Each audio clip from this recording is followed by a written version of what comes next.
I was always a teacher, and from the time I was maybe 4 or 5 years old, and would try to get the kids in the neighborhood, and we'd have class, and I'd want to be the teacher. In fact, it was the only time that I was ever told that I could not be a teacher because I was colored. But I was too young for it to even bother me, and I still went on and taught.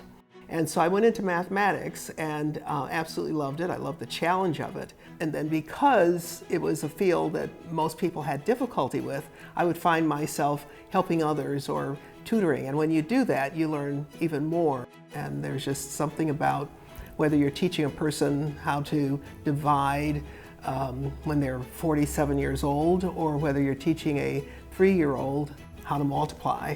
And you see that look on their face when they get it. It's pretty exciting. Well, music's always been an important part of my life. When I was growing up, my dad played the guitar and taught my brothers, and they sort of tried to teach me a little bit. And so what I did was I still pursued my mathematics and then took music in extra courses. And when I was at Wayne State at Monteith, it allowed me to put together my math and music and discovered that they were part of the same curriculum originally in the quadrivium and how closely they were related.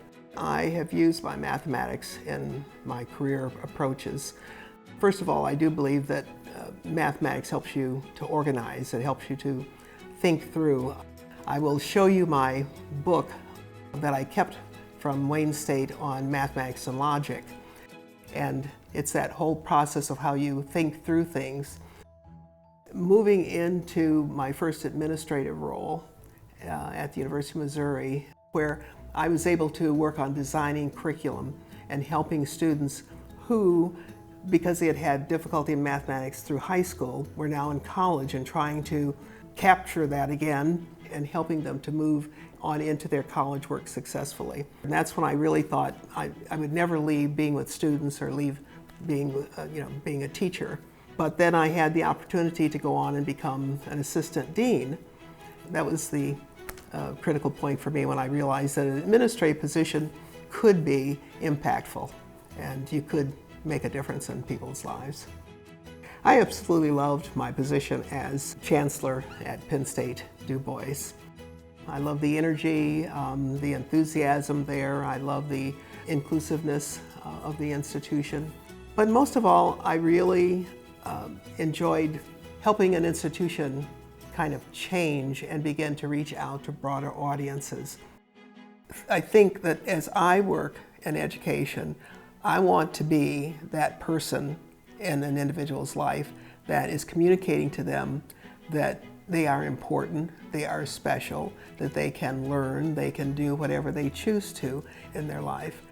My children were not excited initially about Arizona because it was kind of dull as far as they were concerned, not the big city, but they have come to enjoy it. They like coming out, they love going to the different sites that are here and the museums, and they love to come and swim in Grandma's pool, and Grandma loves having them out. Or everything I've done, I've wanted to do to have an impact positively on someone else's life. And you never think about being acknowledged or recognized for doing that which you feel is important to do or that you are committed to doing. And so to be recognized for it from Wayne State University, which I think is the cream of the crop here in terms of institutions, an excellent institution, it helped me get started.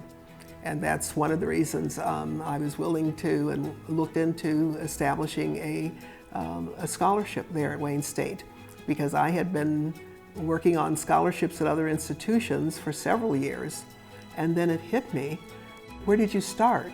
And where is your heart, really? And it was at Wayne State University.